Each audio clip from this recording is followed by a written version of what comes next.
Learners, welcome to Learn On. Learning is on. Triple IT Hyderabad UGW 2026 exam के हमारे YouTube lectures में आज हम एक लेक्चर करेंगे। लिंग्विस्टिक्स के कुछ सवाल करेंगे।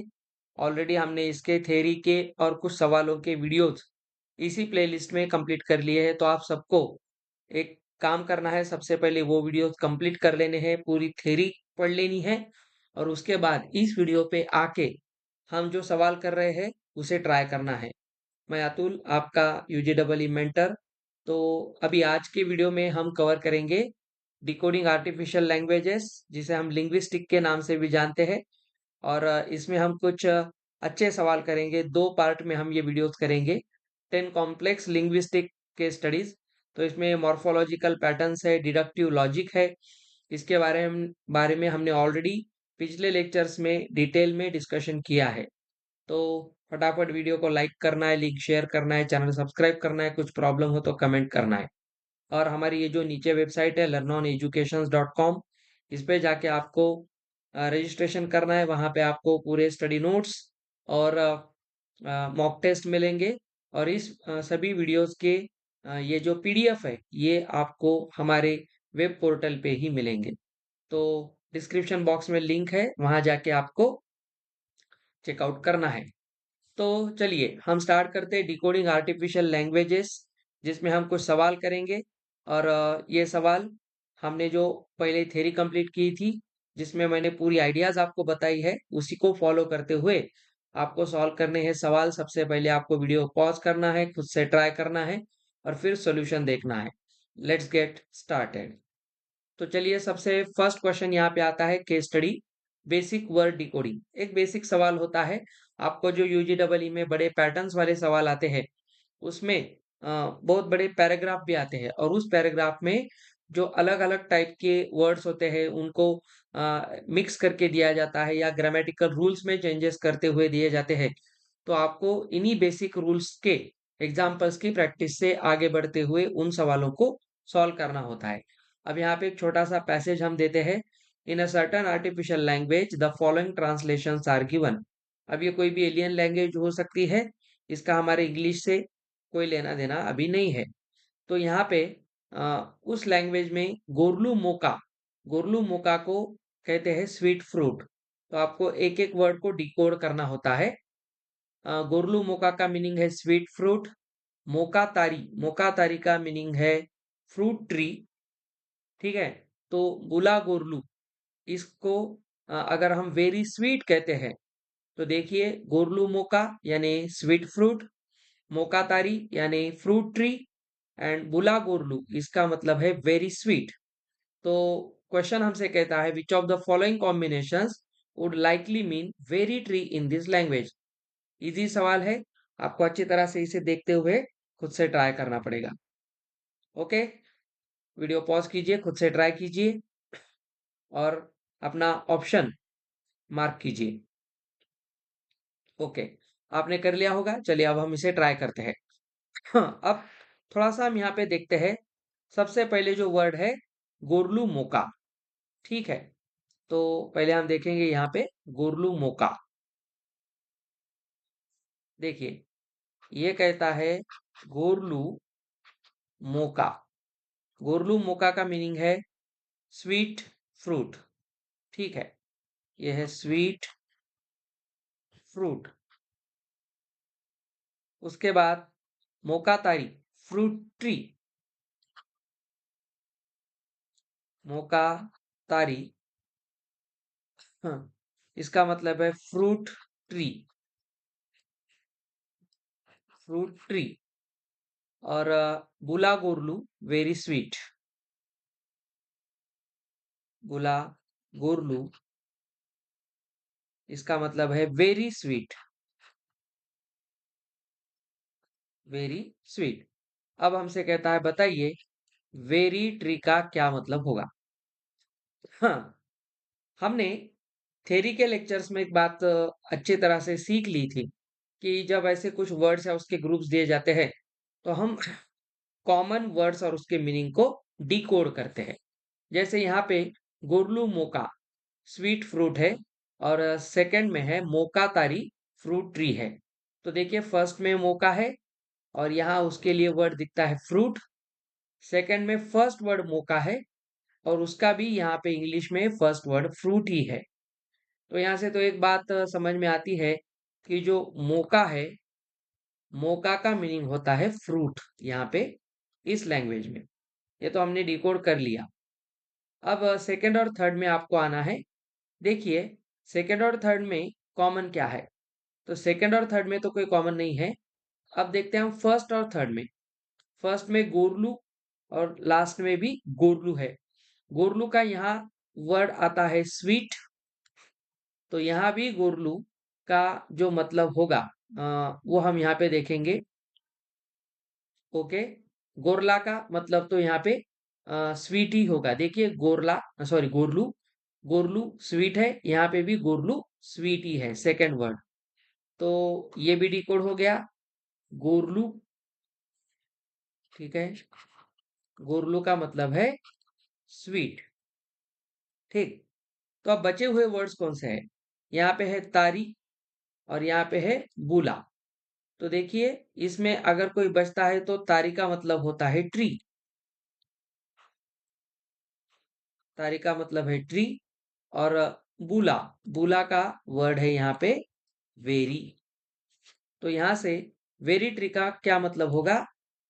बुला तारी। तो हमारा आंसर है बुला तारी, ऑप्शन ए। ओके, तो ये ऑलरेडी हमने थ्योरी लेक्चर्स में किया था। अगर आपने यही आंसर निकाला है तो कॉन्ग्रेचुलेशंस। अब इसका डिटेल सॉल्यूशन आपको यहाँ पे भी मिलेगा, ये स्लाइड्स आपको डाउनलोड करनी है। चलिए नेक्स्ट सवाल की तरफ हम बढ़ते हैं। तो यहाँ पे केस स्टडी क्वेश्चन है, ग्रामेटिकल सिंटैक्स होते हैं। You intercept messages in an alien syntax. Based on observation, the language follows strict subject object verb SOV order. ठीक है, अब ये जो लैंग्वेज है यहाँ पे ऑब्जर्वेशन से हमें ये कहा जाता है कि SOV पैटर्न है। हमने सभी पैटर्न्स के बारे में थ्योरी लेक्चर्स में डिस्कशन किया है। And adjective strictly follow the nouns they describe. ठीक है, तो सेंटेंस ऑर्डर है SOV और एडजेक्टिव क्या करते हैं? नाउन्स को डिस्क्राइब करते हैं। ओके, अब ये इसका ग्रामेटिकल पैटर्न है, ये सिंटैक्स है। तो यहाँ पे लिखा है केलो वेल मक्त the boy throws the ball. केलो वेल मक्त the boy throws the ball. वेल कुरा जिंट the red ball bounces. How would you write the boy throws the red ball?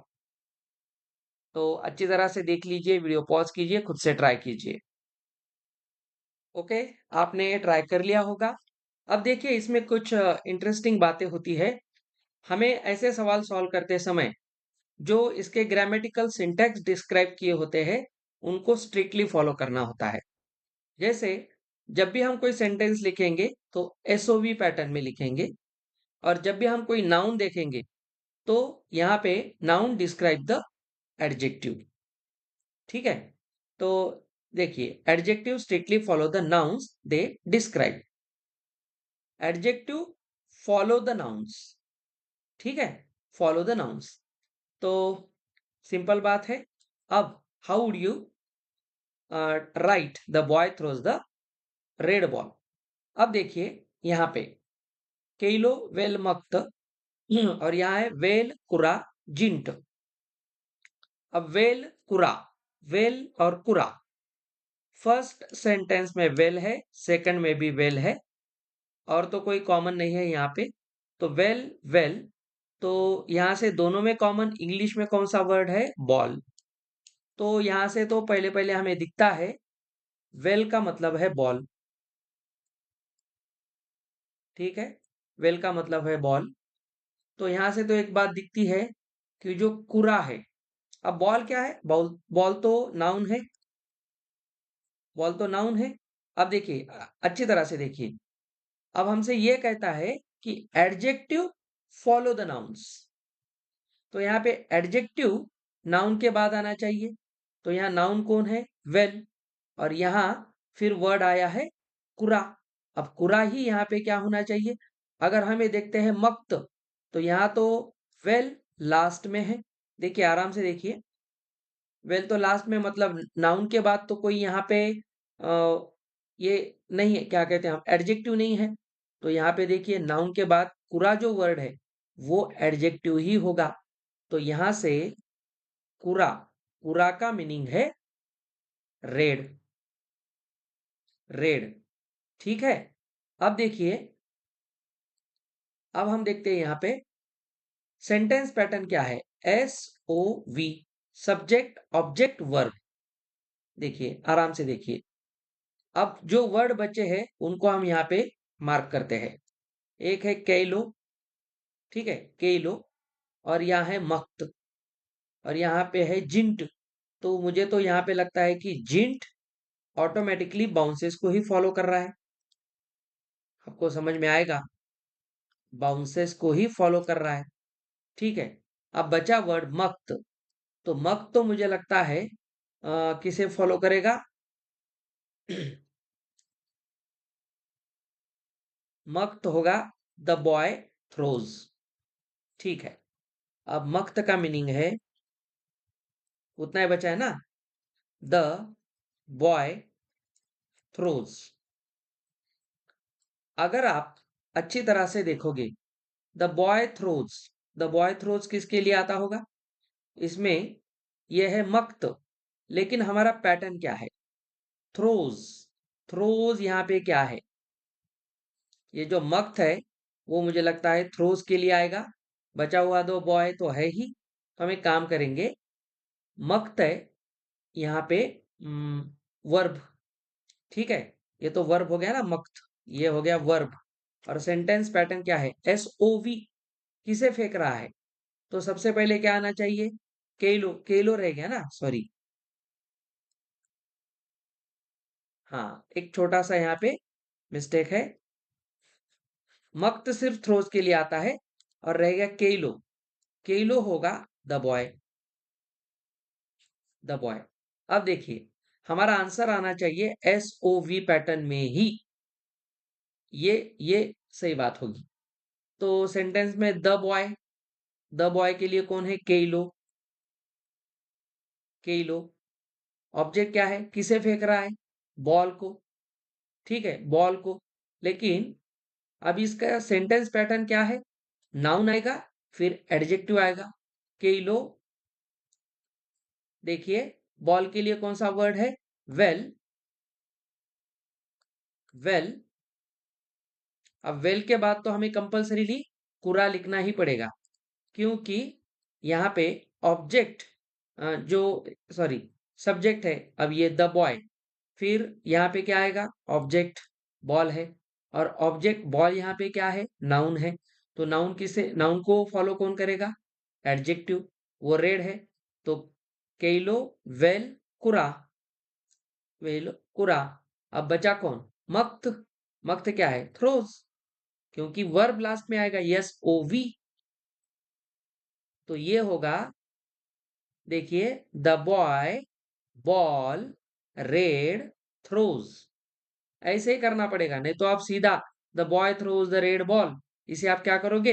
हाँ सर, हम सबसे पहले द बॉय के लिए क्या होगा? केलो, थ्रोज के लिए फिर आप क्या देखोगे? मक्त, फिर केलो, मक्त, ये देखोगे। लेकिन यहाँ पे वो ऑप्शन दिखेगा ही नहीं, क्योंकि ग्रामेटिकल सिंटैक्स हमें कंपल्सरीली फॉलो करना पड़ेगा। तो इससे तो आंसर दिखता है ऑप्शन ए। ठीक है। तो क्रिटिकली थिंकिंग होती है, ग्रामेटिकल सिंटैक्स ध्यान में रखते ही आपको आंसर निकालने हैं। तो yes, option A is the answer. Description यहाँ पे दिया है, आप आराम से पढ़ लेना। चलिए और एक सवाल करते हैं हम यहाँ पे, मॉर्फोलॉजिकल रूल्स। तो इसमें पैसेज है, इन द डायलेक्ट ऑफ मोरा। अब मोरा में जो बोली भाषा होती है, डायलेक्ट यानी बोलने वाली भाषा, base nouns change meaning entirely based on their suffixes. जो बेस नाउन्स होते हैं उनके सफिक्सेस पे उसका मीनिंग चेंज हो जाता है। अब सफिक्स क्या होता है? ऐसा कोई भी वर्ड या ग्रुप ऑफ वर्ड्स जो किसी वर्ड के लास्ट में आता है, उसे हम सफिक्स कहते हैं। अब देखिए, मोरा लैंग्वेज है, nouns change meaning entirely based on their suffixes. ठीक है, बेस नाउन्स। तो यहाँ पे है लोम यानी ड्रॉप, लोमी पडल, लोमिया लेक, लोमियाक ओशन। अब आप देखिए बेस नाउन कौन है? लोम है, लोम। लेकिन लोम को यहाँ पे सफिक्स लग गया आय, तो ये पूरा मीनिंग चेंज हो गया पडल। अब यहाँ पे लोम को इया लग गया तो इसका पूरा मीनिंग हो गया लेक। अब इयाक लग गया तो हो गया ओशन। अब यहां से आपको एक तो बात समझ में आ गई कि बेस नाउन के सफिक्सेस की वजह से मीनिंग चेंज हो गए। जैसे टेप है पेबल, ये बेस नाउन टेप है, इसे पेबल कहेंगे। टेपी, यहाँ सफिक्स आय लग गया तो इसका मीनिंग चेंज होके रॉक हो गया। टेपिया, तो यहाँ पे इया, इसका पूरा मतलब चेंज हो गया bolder. What is the most logical translation for the word टेपियाक? अब आपको ऊपर और नीचे ये दोनों को देखते हुए एक कंप्लीट नया वर्ड बनाना है। ठीक है, तो उसका टेपियाक का मीनिंग क्या होगा? वीडियो पॉज कीजिए, खुद से ट्राई कीजिए। आपने कर लिया? देखिए ये थोड़ा सा और इंटरेस्टिंग है, क्योंकि यहाँ सीधा सीधा वर्ड तो आपको कोई नहीं देखेगा। यहाँ हमने जितने वर्ड्स देखे हैं, ऐसा कोई भी वर्ड आपके ऑप्शन में नहीं है। अब इसका आपको मीनिंग अच्छी तरह से क्रैक करना पड़ेगा। जैसे आप देखते हो, यहाँ पे आप देखिए, हम इसे देखेंगे टेपियाक। तो बेस वर्ड निकालिए टेप। अब टेप वर्ड यहाँ किसके लिए आया है? पेबल। ठीक है, अब पेबल यानी कोई पत्थर छोटा सा। अब देखिए, अगर हम इसे आय लगाते हैं तो ये अब देखिए टेपी अगर हम करते हैं, एक और वर्ड बना दिया हमने टेपी, तो टेपी हो गया रॉक। तो पेबल में थोड़ा सा एक्सट्रीम हो गया, बड़ा हो गया वर्ड। टेपी यानी रॉक, पेबल से रॉक बन गया। ठीक है, अब देखिए ये जो टेपी है, इसे इयाक जब हम करते हैं तो इयाक वर्ड किसके लिए आया है? अब इया, इया बोल्डर, रॉक से भी बड़ा पत्थर बोल्डर। और के क्या है यहाँ पे जो के है वो ओशन, यानी सबसे एक्सट्रीम, सबसे बड़ा। तो जैसे ऊपर ड्रॉप का सबसे एक्सट्रीम वर्ड क्या है? ओशन। बूंद से अगर हम सबसे ऊपर चले जाए तो बूंद बूंद से सागर बने, तो ये पूरा सागर बन गया। तो छोटे से पेबल से क्या बन गया? बोल्डर बन गया। अब इससे आपको देखना है छोटे से पत्थर पत्थर से बनने वाला रॉक का सबसे बड़ा एक्सट्रीम ऑब्जेक्ट क्या होगा? यस, सैंड तो नहीं होगा, वो तो छोटा हो गया। और स्टोन, रॉक से भी थोड़ा सा आसपास ही होगा, लेकिन सबसे बड़ा तो नहीं। कॉन्टिनेंट, नहीं, कॉन्टिनेंट में तो वाटर भी आता है। हमें सिर्फ बेस वर्ड पेबल यानी रॉक के हिसाब से ही चलना है। तो रॉक के लिए सबसे बड़ा वर्ड आएगा माउंटेन। तो आपको पूरा इसका लॉजिक अच्छी तरह से मॉर्फोलॉजिकल रूल्स को यूज करते हुए इसे सॉल्व करना था। ठीक है, तो ये सवाल का जवाब ऑप्शन बी है। अब हम कल के लेक्चर में इसके रिमेनिंग कुछ क्वेश्चंस भी करेंगे। आप एक बार सबसे पहले लास्ट हमारे जो वीडियोस थे थ्योरी के, उसे अच्छी तरह से रिवाइज कीजिए। और ये आज के 3 सवाल हमने किस तरह से लॉजिक डेवलप करते हुए सॉल्व किए हैं उसे देखिए। कल हम इसे कंप्लीट कर देंगे और इसी वीक में हमारे पोर्टल पे आपको मॉक टेस्ट मिलेगी। ओके, तो जल्दी से पोर्टल पे जाके रजिस्ट्रेशन करना है। लिंक मैं डिस्क्रिप्शन बॉक्स में दे दूंगा, वहां जाना है और चेकआउट करना है हमारा ये छोटा सा मॉक टेस्ट का कोर्स। ठीक है, till then happy learning with learn on, have a nice day, good bye.